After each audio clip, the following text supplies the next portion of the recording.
శ్రీ గురుభ్యో నమః. శ్రీ మహాగణాధిపతయ నమః. దేవప్రశ్న వీక్షకులు స్వాగతం. కన్యారాశి. ఈ కన్యారాశిలో ఉత్తరా నక్షత్రం 2, 3, 4 పాదాలు, హస్త నక్షత్రం 4 పాదాలు, చిత్తా నక్షత్రం 1, 2 పాదాలు ఉంటాయి. మీ అందరికీ 2026 సంవత్సరం జూన్ నెల 1 నుంచి 15 వరకు ఎలా ఉండదో చూద్దాం. మిత్రులందరికీ 2 ముఖ్యమైన సూచనలు. ఈ జూన్ 2వ తారీఖున గురుడు కర్కాటక రాశి ప్రవేశం. సంవత్సరం కాలం పాటు గురుడు కర్కాటకంలో కొనసాగుతారైన మధ్యలో 3 నెలలు అతిచార గమనం మూలంగా అక్టోబర్ 31 నుంచి జనవరి 24 వరకు సింహరాశిలో సంచారం. దీని యొక్క ప్రభావాలు, ఫలితాలు, ప్రభావాలు అనే కూడా వీడియోలు అందజేశాను, మీరు చూసే ఉంటారు. ఈ గురుగ్రహ దోష పరిహారానికై ఈ గురుడు రాశి మారే రోజున జూన్ 2వ తారీఖున మన దేవప్రశ్న కార్యాలయంలో సామూహికంగా గురుగ్రహ పరిహార హోమాలు జరుగుతాయి. దానిలో ఎవరైనా పాల్గొనాలంటే స్క్రీన్లో ఉన్న నెంబర్ మీరు మెసేజ్ చేసినా, ఫోన్ చేసిన వివరాలు చెప్పడం జరుగుతుంది. అలాగే మరొక సూచన ఏమిటంటే, నెలకు 2 సార్లు జరిగేటువంటి నవగ్రహ నక్షత్ర పరిహార హోమాలు కూడా జూన్ మొదటి భాగంలో జరిగేవి ఇదే రోజు జరుగుతాయి. లైవ్ టెలికాస్ట్ ఇస్తాం చూడండి. ఈ గురుగ్రహ పరిహారాలు అలాగే సామూహిక నవగ్రహ పరిహార హోమాలను కూడా లైవ్ టెలికాస్ట్ ఇచ్చే ప్రయత్నం చేస్తాను.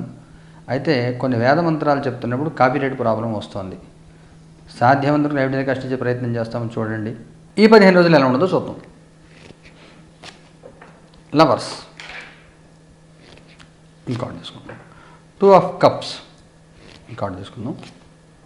టవర్ కార్డు ఇంకోటి తీసుకోవాలి. Hanged man. ఎవరి మీద ఎలాంటి ఆశలు, ఎమోషన్స్ పెట్టుకోవద్దు. ప్రపంచంలో ఎవరి వాళ్ళు పర్సనలిజంగా ఉంటుంది, దాన్ని మించి ఎవరు బయటికి రారు. సింపుల్గా చెప్పాలంటే ఎవరి మీద అతిగా ఆధారపడవద్దు, 1వ పాయింట్. 2, అనవసరంగా ఎవరి విషయాలు తలదూర్చొద్దు. అడిగితేనే చెప్పండి, అడగకపోతే చెప్పొద్దు. అడిగితేనే ఇవ్వండి, అడగకపోతే చెప్పొద్దు. ఎవరిని పట్టించుకోవద్దు, మీ పని మీరు చేసుకోండి. మొదటి వారం అంతా కూడా కొంత చికాకుగా ఉంటుంది, 2వ వారం కొంత బాగుంటుంది. మొదటి వారంలోనే మీకు ఇలాంటి మీరు ఎవరినైతే మీరు మీ వాళ్ళు అనుకుంటారో వాళ్ళ దృష్టిలో మీరు ఉండరు, వాళ్ళకి వేరే వాళ్ళు ఉంటారు. వాళ్ళ పర్సనల్ లైఫ్ వాళ్ళది వేరే ఉంటుంది. పర్సనల్ దృష్టిలో ప్రతి మనిషికి ఉంటుంది. మీ ముందు నాటకం ఆడుతూ ఉంటారు, యాక్షన్ చేస్తూ ఉంటారు తప్ప ఎలాంటి ఎమోషన్స్ ఏమీ పెట్టుకోవద్దు. గుడ్డిగా ఎవరిని నమ్మద్దు. ఇది ముఖ్యమైన సూచన. ఎవరిని గుడ్డిగా నమ్మద్దు. మీ పని మీరు చేసుకోండి, మీ ఫ్యూచర్ మీరు ప్లాన్ చేసుకోండి, మీకేం కావాలో మీరు అది చేసుకోండి తప్ప పక్క వాళ్ళ కోసం తాపత్రయం పడడం, పక్క వాళ్ళ కోసం ఏదో చేద్దామని ఇవేమీ చేయవద్దు.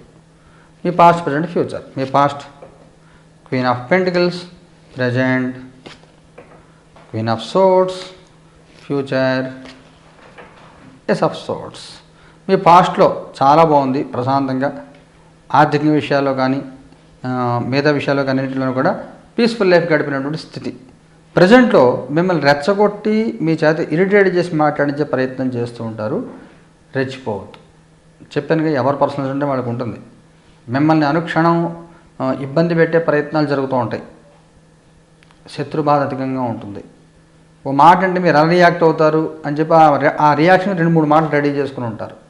ఎవరిని పట్టించుకోవద్దు, మీ పని మీరు చేసుకెళ్తూ ఉండండి అంతే. ఎవరిని ఎక్కువ పట్టించుకోవద్దు. ఫ్యూచర్ కార్డులో ఏస్ ఆఫ్ సోర్ట్స్ బాగుంది, గౌరవప్రదంగా ఉంటుంది, గుర్తింపు, మర్యాద అన్ని పొందుతారు. అన్ని రకాలుగా అనుకూలమైన కాలం ఫ్యూచర్లో మీకు కనబడుతుంది. కుటుంబపరంగా, సామాజికంగా ఎలా ఉంటుంది? కుటుంబపరంగా కింగ్ ఆఫ్ వ్యాండ్స్, సామాజికంగా టెంపరెన్స్. కుటుంబం విషయాల్లో ఒక మిమ్మల్ని ఇబ్బంది పెట్టే ప్రయత్నం జరుగుతూ ఉంటుంది. ఎవరో ముందు నమస్కారం పెట్టి నువ్వంతా బాడీ లేవు, నువ్వు మహానుభావుడివి. కుటుంబం అంటే ఓన్లీ భార్యాభర్తలే కాదు, చుట్టుపక్కల సమాజంలో మిమ్మల్ని అన్పాపులర్ చేసే ప్రయత్నం ఎవరో చేస్తూ ఉంటారు. గమనించండి. మీ మీద ఆధారపడిన వాళ్ళ, మీతో అవసరం ఉన్న వాళ్ళ, ఎవరో ఒకరు మిమ్మల్ని అన్పాపులర్ చేసే ప్రయత్నం చేస్తూ ఉంటారు. గమనించుకోండి. అన్నీ కూడా సామాజికంగా కూడా ఎవరి విషయాల్లో అతిగా స్పందించద్దు, ఎవరి విషయాల్లో అతిగా ఇన్వాల్వ్ అవ్వద్దు. తప్పించుకునే ప్రయత్నం చేయండి, సమస్యలను తప్పించుకునే ప్రయత్నం చేయండి. ఎవరి సమస్యలు ఇన్వాల్వ్ అవ్వద్దు, ఎవరి సమస్యలను విభజన పెట్టుకోవద్దు. చాలా జాగ్రత్తగా ఉండండి.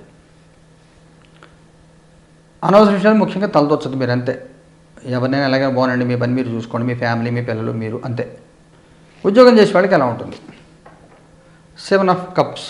మీ శక్తి ప్రకారం మీరు ఆలోచించండి. కొత్తది ఏదో నేర్చేసుకుందాం, కొత్త టెక్నాలజీకి వెళ్ళిపోదాం, కొత్త చేసేదాం, కొత్త రోజుల్లో మారిపోదాం, ఎక్కువ లోడ్ పెట్టుకుంటే ఇబ్బందులు పడే అవకాశం ఉంటుంది. జాబులో కూడా మీ రోల్ ఎంతవరకు అంతవరకు ఆ పని చేయండి, లిమిట్ దాటిపోకుండా చూసుకోండి. ఉద్యోగం లేని వాడి పరిస్థితి ఏమిటి? ఏస్ ఆఫ్ వ్యాండ్స్, ప్రయత్నం చేస్తూ ఉద్యోగం దొరికే అవకాశం ఉంటుంది, ప్రయత్నం గట్టిగా చేయండి. వ్యాపారం చేసే వాళ్ళకి ఎలా ఉంటుంది? కింగ్ ఆఫ్ కప్స్, బాగుంటుంది.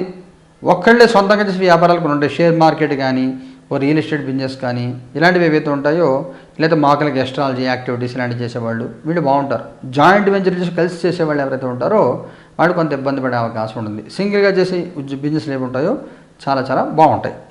ఆర్థికంగా ఎలా ఉంటుంది? హీరోఫ్యాండ్, గౌరవప్రదంగా సంపాదన ఉంటుంది, మంచి రెమ్యునరేషన్స్ ఉంటాయి, చాలా చాలా బాగుంటుంది. గౌరవ భృతులు దొరికే అవకాశం చాలా, పండిత సన్మానాలు చేసి డబ్బులు ఇస్తూ ఉంటారు కదా, అలాంటివి జరిగే అవకాశం. 5వ తారీఖు తర్వాత ఆర్థికంగా మంచి బలంగా పుంజుకుంటారు. ఆరోగ్యపరంగా ఎలా ఉంటుంది? ఎంపరర్, చెప్పుకోదగిన సమస్యలు ఏమి ఉండవు. వయసు రీత్యా వచ్చే ఇబ్బందులు ఏమంటే పెద్దవాడి వయసు రీత్యా ఇబ్బందులు తప్ప అందరూ ప్రత్యేకమైన అనారోగ్యాలు ఏమి ఉండవు. మోకాళ్ళు నొప్పులు, నడుము నొప్పులు కొంత ఇబ్బంది పడే అవకాశం కనబడుతోంది. ఏదైనా ముఖ్యమైన సంఘటన జరుగుతుందా? 7 ఆఫ్ సోర్డ్స్, మొదటి వారంలో కొంత దొంగల భయం ఉంటుంది. దొంగల భయం అంటే డబ్బులు కొట్టేస్తారు, పిక్ పాకెటింగ్ ఇలాగని కాకుండా మీ ఆలోచనలు మీ తెలివితేటలు కొట్టేసి వాళ్ళు దొంగతనం చేసి వాళ్ళు సొంతంగా డబ్బు సంపాదించుకునే ప్రయత్నం, మిమ్మల్ని అన్పాపులర్ చేసే ప్రయత్నం, మిమ్మల్ని ఇబ్బంది పెట్టే ప్రయత్నం చాలా బలంగా మొదటి వారం జరుగుతుంది. మొదటి వారంలో ఎవరితో చనువు తీసుకోవద్దు, ఎవరిని ఎక్కువగా పట్టించుకోవద్దు. మగవారి సమయం ప్రత్యేకమైన సూచన ఏమైనా ఉందా? 5 ఆఫ్ సోర్డ్స్, ఆడవారి ప్రత్యేక సూచన ఏమైనా ఉందా? నైట్ ఆఫ్ వ్యాండ్స్, వైవాహిక జీవితం ఎలా ఉంటుంది? డెత్ కార్డు తీసుకోవాలి. క్వీన్ ఆఫ్ కప్స్, సంతానపరంగా ఎలా ఉంటుంది? ఏస్ ఆఫ్ పెంటికల్స్, విద్యార్థుల పిల్లలకి ఎలాగ ఉంటుంది? 5 ఆఫ్ కప్స్, మగవారికి సంబంధించి సక్సెస్ఫుల్గా లైఫ్ సాగుతుంది. 5వ తారీఖు తర్వాత ఇంకా మంచి డెవలప్మెంట్స్ వస్తాయి, చాలా చాలా చాలా చాలా బాగుంటుంది. ఆడవారికి సంబంధించి ఊహించిన చిక్కులు, ఊహించిన సమస్యలు ఎదుర్కొనే అవకాశం ఉంటుంది. మీరు ఒక రకంగా ప్లాన్ చేసుకుంటే ఇంకొక రకంగా ఉంటుంది. ఒక సందర్భం, సంఘటన ఒక రకంగా మీరు ఊహించుకుంటారు, దానికి పర్యవసానం ఇంకొకలాగా వచ్చి కొంచెం భయపడి పక్క తప్పుకోవాల్సిన పరిస్థితి, అవమానకరంగా ఇబ్బందులు పడే అవకాశం ఉంటుంది. అందువల్ల అనవసర విషయాలు దీంట్లో తలదొచ్చద్దు, జాగ్రత్తగా ఉండండి. వైవాహిక జీవితంలో సంతానమైన రోల్ చాలా ఇంపార్టెంట్ ఉంటుంది. వాళ్ళ విషయాలకు సంబంధించి కొంచెం ఘర్షణ వాతావరణం, ముఖ్యమైన నిర్ణయాలు తీసుకున్న నిర్ణయం మళ్ళీ పునరాలోచించుకోవడం ఇలాంటివన్నీ ఉండే అవకాశం ఉంటుంది. అందువల్ల ఎక్కువ ప్రెషర్ పెట్టుకోవద్దు. మీ ఇద్దరు వైఫ్ అండ్ హస్బెండ్కి సంబంధించి మీకు సంబంధించి మీ నిర్ణయం మీరు తీసుకోండి. సంతానానికి మంచి వృద్ధి కలుగుతుంది, సంతానానికి చాలా చాలా చాలా బాగుంటుంది. సంతానపరంగా చిక్కులు ఇబ్బందులు ఏమి ఉండవు, అన్ని రకాలు కూడా బాగుంటుంది. విద్యార్థుల పిల్లలకి కొంత వాస్తవంలో ఉండాలి, కొంత చికాకులు కలిగే అవకాశం ఉంటుంది. ఎవరిని నమ్మాలో ఎవరిని నమ్మకూడదో తెలియని అయోమయ స్థితిలో మీరు ఉంటూ ఉంటారు. ఒకసారి జాతకం చూపించుకొని తగిన పరిహారాలు చేయించుకోండి. నక్షత్రాలు వేరుగా తీసుకుంటే ఉత్తరం వాళ్ళకి ఎలా ఉంటుంది? 2-3 పాదాల వాళ్ళకి 7 ఆఫ్ వ్యాండ్స్, హస్త వాళ్ళకి ఎలా ఉంటుంది? 6 ఆఫ్ కప్స్, చిత్త 1-2 పాదాల వాళ్ళకి ఎలా ఉంటుంది?